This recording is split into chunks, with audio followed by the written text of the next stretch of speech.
Hello, everyone. Happy Monday. And this is Bill Gagne. I'm here to coach you up on finishing your basement. I am going to be doing one of these every Monday until the end of February, just for fun. As always, if you have any questions, please just pump them in and I'll randomly answer them as we go along.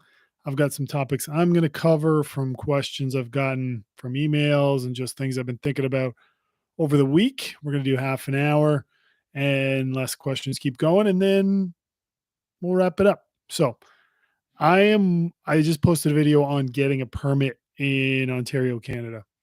So I had a question from Richard. He asked me about dropping heat runs to the floor. Now he's in Quebec. It's a different thing, but it doesn't really matter because the building code is national and it's just different how different provinces interpret them, whether they're up to speed or behind. Your dropping heat runs, at least where I live, is not building code unless you have a walkout basement. If you're dropping your heat runs, it is usually the better practice.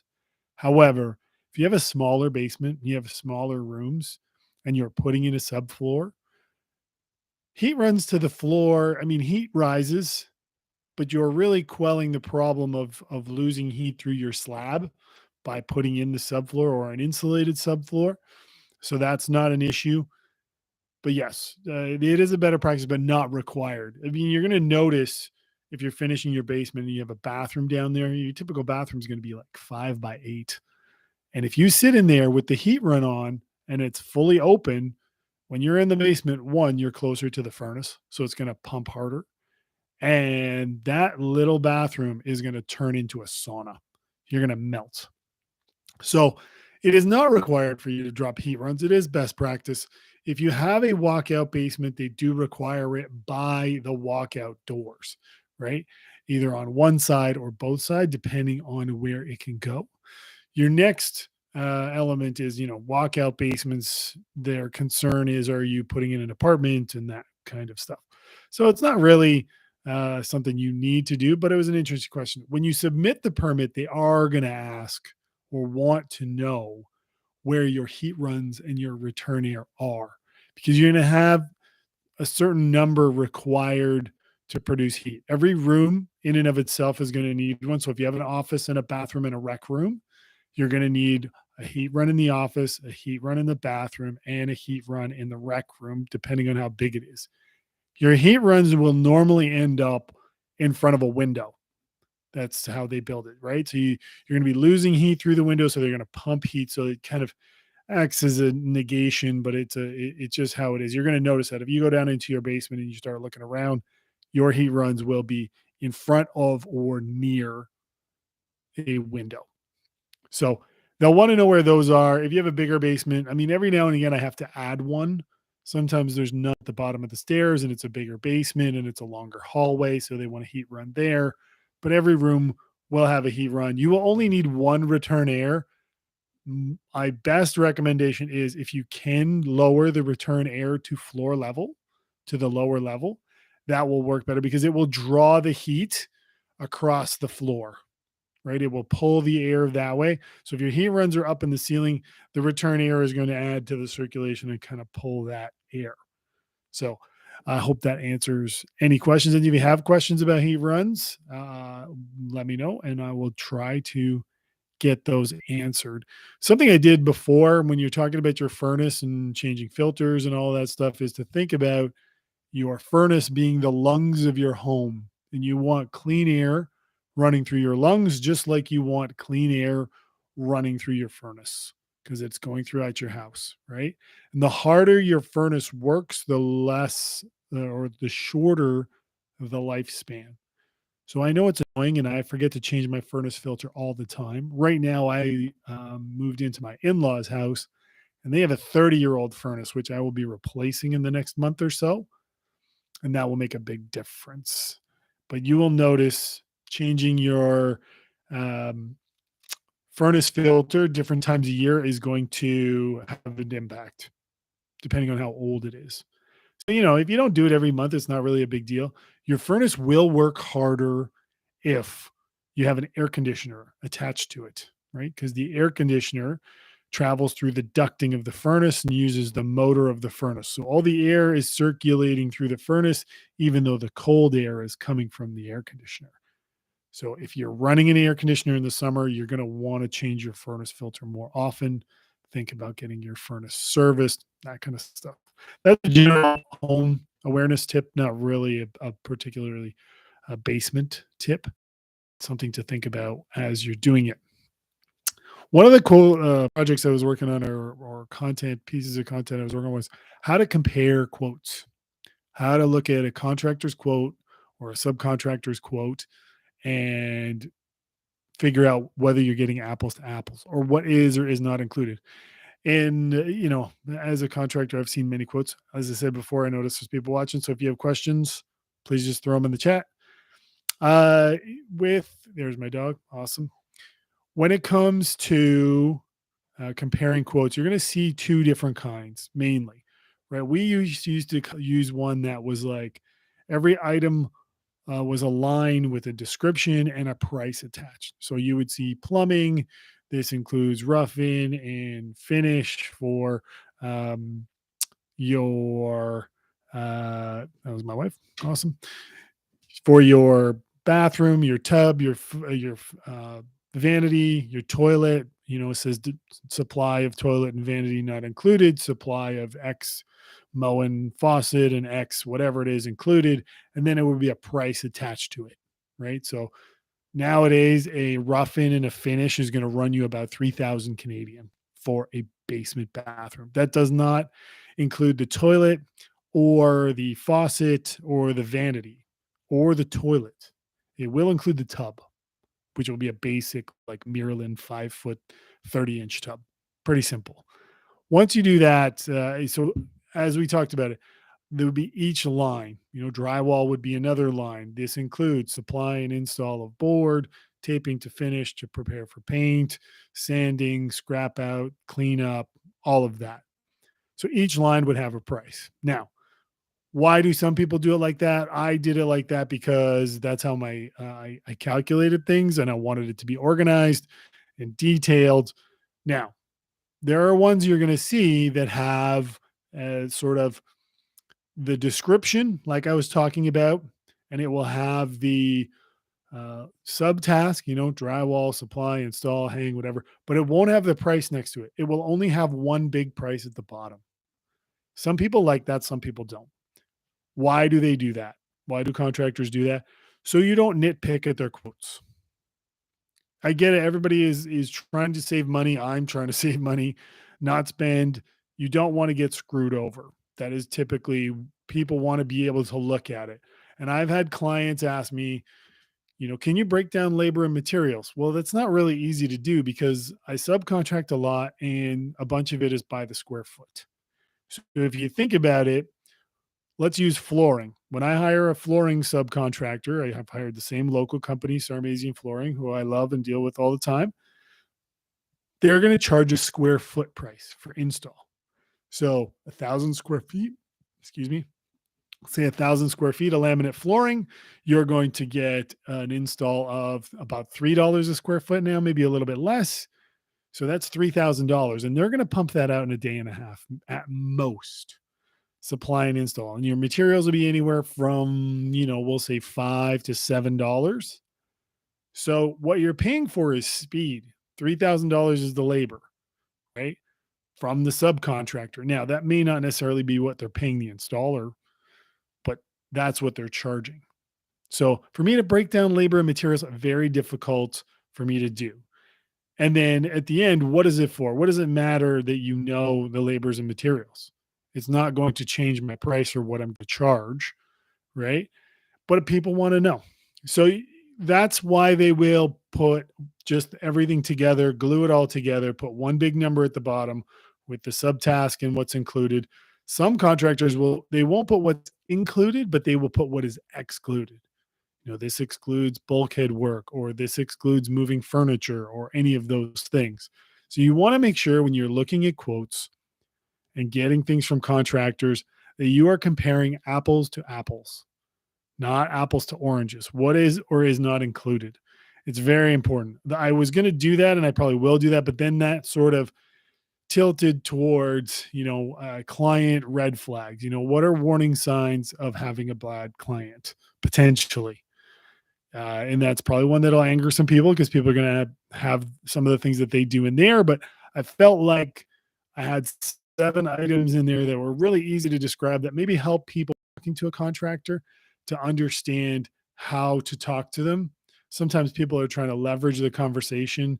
When I've had people call me up and say, "Hey, I'm looking to do my basement. Well, we also want to do our bathroom and we want to do our kitchen. But right now, we're just going to do the basement." And to me, that was always a sign of a couple of things. One, you're dangling the carrot to me of future work, hoping that I will give you a good price in order to get future work. But what I've learned is once you give somebody a deal on the first one, they want a deal on all the others.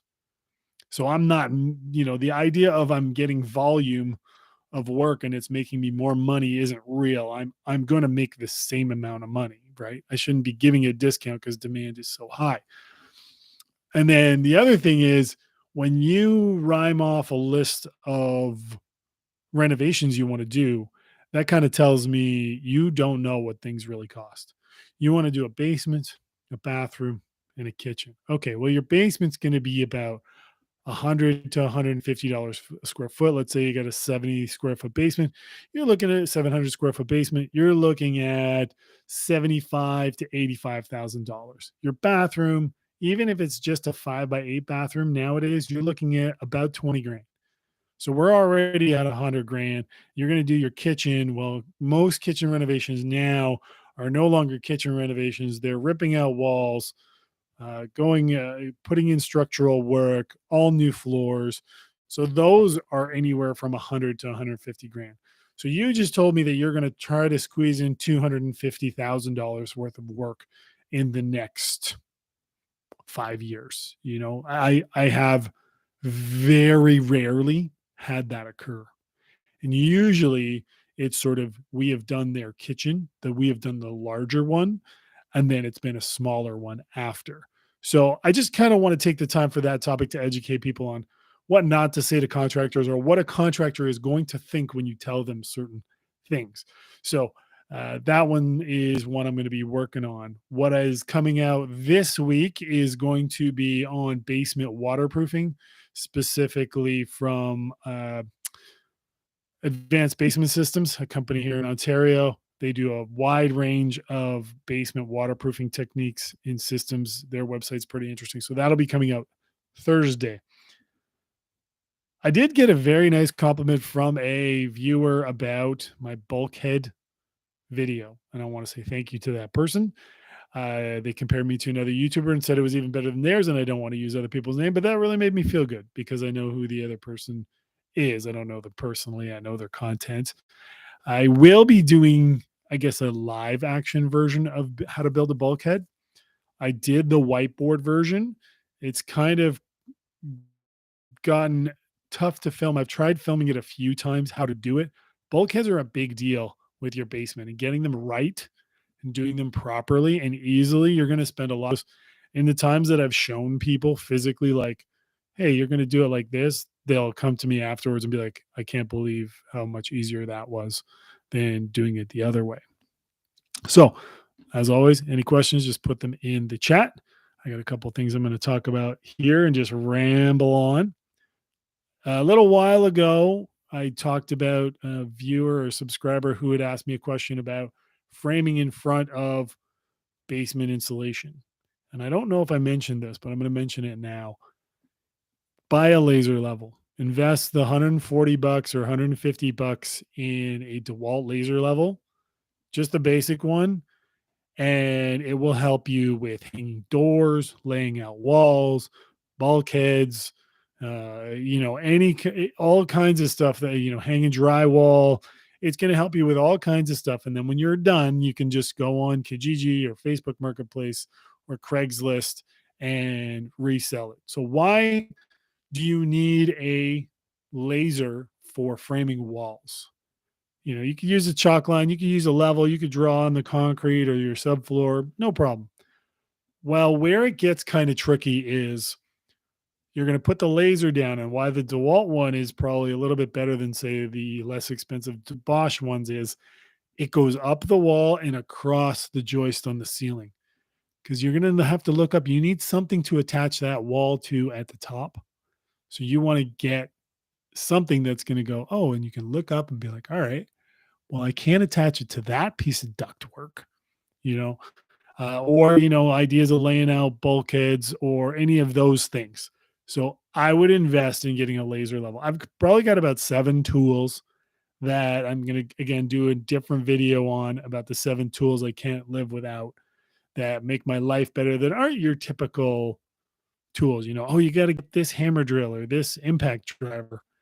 You know what the best impact driver is? The one you already own. If you already own it, great. Don't go buy another one unless you're like a tool addict, which most of the contractors I know are at one time or another. You'll just find yourself wandering the aisles of Home Depot or Lowe's or Rona looking at tools and sales and being like, oh man, I could use a new impact driver, even though the one you have just works fine. You know, understand you're doing that to yourself. It's a tool. It's a toy. I have a couple of tools that I'm going to try out as well. There's this thing called the Kneel It. I'm going to be laying vinyl click flooring at my house. And because I'm 47, getting up and down off the ground isn't going to be great. So I'm gonna invest in one of those. It's about $400. So it's not something I'm going to take lightly. Nobody's paying me to use it, but I know somebody that endorsed it to me. And then I will be buying a hood for my chop saw because I'm going to be doing all the cutting indoors and I don't want to be blowing dust everywhere. So there's a fast cap saw hood that I'm going to buy. I've owned it before. I left it with my old company. I'm going to get another one just because I want to keep my house clean. And anytime I'm going to be working, it just makes for a less cleanup and a nicer work environment. Having a clean work environment is just so much better to come back to when you start work the next day than coming back to a mess. And it makes you feel good about things. I wanted to ask, and if anybody has an opinion or they want to share theirs, I don't want to monetize my audience. There aren't a lot of people here. What am I monetizing it for? But if I make anything for the tools I use, I'm wondering if an Amazon store makes sense, or do I just make a list and people can download the list, or should they be able to just click and buy? I don't know. I don't want to feel like I'm upselling people. That's not what I'm doing this for. So it gets weird. But my wife made a point that, if you put it all in one place, then they don't have to look and they can do that. And maybe they want to do something for you. And I was like, whatever. I don't know. I'll ask. So if somebody has an opinion, please put it in the comments. I would appreciate that. So we've gone over comparing quotes, getting permit. Does anyone have any questions? Otherwise, I'm just going to keep rambling on about other stuff. I have to put in a kitchen in my basement. I'm putting in a basement apartment and I'm going to be I'm debating whether I put in Ikea cabinets or I put in pre-existing, sort of boxes that I buy from a cabinet company. If you have never used Ikea kitchen cabinets or never put them in, I would say it's really hard to beat the price. The value in what they cost, even now with prices going up, as far as I can tell, they're a pretty good deal and they're pretty good quality. I put in a basement apartment for a friend. I'm going to say 7 years ago. We were having dinner and I asked him, how are those cabinets holding up? He had in this time, probably 4 tenants. And I said, how are they holding up? He said, they look great. They're perfect. He's like, no complaints. And I was actually surprised because I thought these cabinets aren't that well reinforced. The top is open. They're not full box construction. They're kind of held together in a couple of places just by a fastener system, not even screwed together. One you tighten with a screwdriver, and it was adjustable. Some of the shelves in the cabinets, they're MDF, little MDF that's like 9/16, so not very thick. And if you put too heavy of dishes on it, they kind of bend. But he was saying they've stood up great. So I am contemplating using it. Now, IKEA has some, how do I word this?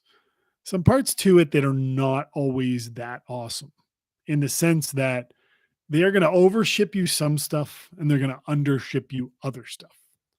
So you're going to end up with a surplus of, say, kick plates, and you're going to be missing a drawer face.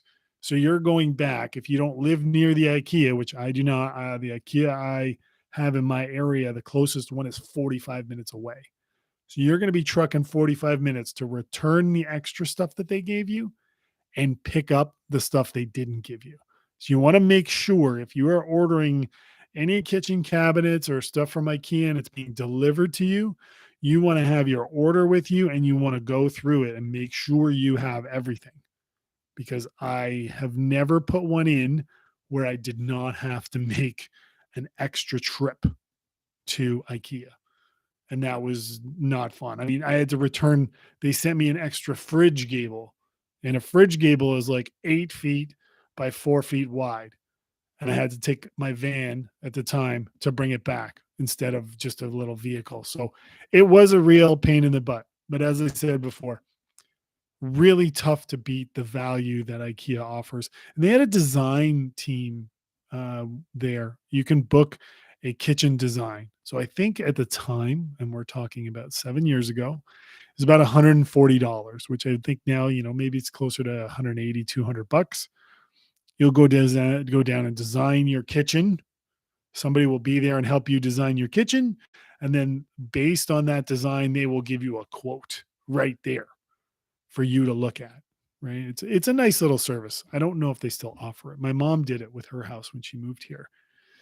I got a lot of questions recently, and I think in the last two YouTube lives, about basement flooring and options. Somebody brought up the idea of breathable carpet underpads, and I don't recall hearing about that. It kind of rang a bell, and I did some homework. So yes, it does exist. Breathable carpet, it does exist. However, carpet is made of fabric, and it's important to understand that fabric will wick moisture. So even if you have a breathable, quote unquote, basement underpad for your carpet and carpet itself, I still think it's going to retain moisture more so than some other stuff. Now, based on the sort of poll I used in our YouTube community, a lot of people are thinking of putting down luxury vinyl plank. So I'm going to do some homework. I'm going to see if I can get one of my local sales guys on to talk about what options there are. I know things are different now. In the past, say when we were doing a basement apartment, we always recommended glue down. And so the difference between glue down specifically and some of the other ones, some are dual purpose. Some are floating and glue down. You can do one or the other. I'm talking about the one that's just specifically glue down. So there's no tongue and groove. It just kind of butts into itself. Now, what we've found over time is that it shrinks a little bit. And you end up with gaps, and then the dust will fill the gaps. The benefit previously to the glue down version, specifically in a rental um, opportunity, like say a basement apartment, second unit, was that you could replace one piece. You could simply pull up the piece, put a new one down, repaired, peace out, see you later. And that was what we were doing. Now we've found or learned that over time, it will kind of shrink a little bit. It'll lose some of its rigidity and kind of like retract. So you'll end up with certain gaps between the boards, which will, you know, over time fill with dust, but isn't that great. So they're recommending now some of the, I think it's called wood-based luxury vinyl plank, which I have to understand better, but it's WPC version versus SPC. Previously, you could not put laminate flooring under kitchen cabinets. So if you had a basement apartment and you're putting cabinets in, you had to put the cabinets in first and then the LVP. With this WPC version, it is rated to be able to install cabinets on top of it. So you do not need to do that. But I'm going to look into getting somebody either to interview or somebody to share with me the best flooring options or the pros and cons of each. What are the installation methods, how DIY friendly they are, and so forth. Um, that way, people can kind of get a better grasp of what they want to put down in their basement. If you're going to put carpet, I mean, typically you're not going to DIY that. You're going to have somebody put that in. So you're not able to maintain it as well. There's a different way of putting it in, the carpet tack strips and all of that, having the banger that stretches it out and all of that, and having to do seams. So it's not really that DIY friendly, but that's something to look at. Egress windows. We've talked a bunch about basement apartments here, and I will eventually do something on that. Egress windows here in Ontario are a requirement for basement apartments. An egress window means a window you can escape from should there be a fire. Putting those in, quite frankly, sucks. You have to dig out. You have to, ideally, if you have an existing window that is wide enough, then you are going to cut that window down because you're not affecting structure. You're going to cut it out. You're going to rip out the window. You're going to put in a new egress window that has a different function. The idea of egress is someone can easily get out. And then you have to dig up a window well. If it's too low to the ground, you got to put in a weeper and rocks and all this stuff. It is not fun. I have a friend who put one in. He put two egress windows in. They were between $5,000 and $6,000 a piece. So it's a process that is not always very DIY friendly. Not that it's complex, right? You're just cutting a hole in concrete. Now, if your window is small and you need to make it wider, well, now you're getting into structural work. You're putting a new brick lintel in. If you have a masonry wall, that you're looking at more money. You're looking at closer to $7,000 or $8,000. But I think that's a process that we used to get a lot of questions about, or that topic itself. We used to get a lot of questions about, but once we told people how much it costs, they were not interested. I think there's a value in, and you can correct me if I'm wrong, you can tell me if I'm wrong in the comments, understanding how to put in an egress window and why it costs so much. Mainly because it sucks to do is why it costs so much. And not a lot of people are willing to do it. It's a very supply and demand type of thing. So, is there anything anybody has a question about right now? And if you don't, we got about another minute of me rambling before I thank you for coming on. I was going to do something about whether you should trust Google reviews. Google reviews are kind of what everybody uses right now to judge whether they're going to hire somebody. And those can be gamed, those can be kind of played with, right? I can tell you how I got Google reviews. It's very difficult to get people to write reviews. So, and you're only going to get a certain type of person. You're going to get somebody that's really happy and was probably asked repeatedly or enticed. An Egress one put in for 25 in Saskatoon. Wow. Super cheap. Awesome. Out here, they are crazy expensive. I'm going to put my own in. Sylvain, who is on the last chat, he had two put in. They were $5,000 a piece. When we were doing them, when my company did them, we were charging $4,000, and we were considered cheap. So $2,500 is awesome, but it's also going to depend on the size of the window. Are you just cutting down? Do you need an engineer's drawing? Like once we're putting in one that's bigger than we need, we have to put in, we have to get an engineer in to deal with the structure. We've had to put headers in, that kind of stuff. It gets complex and is a real pain in the butt, which is why not a lot of people do them. and also why the companies that do them around here charge a lot. Um, Anybody else have any questions before I go? Going once, going twice. As always, you can always email me questions at basementcoach@gmail.com. I'm happy to answer them. And I want to thank you for clicking on this and good luck on your project.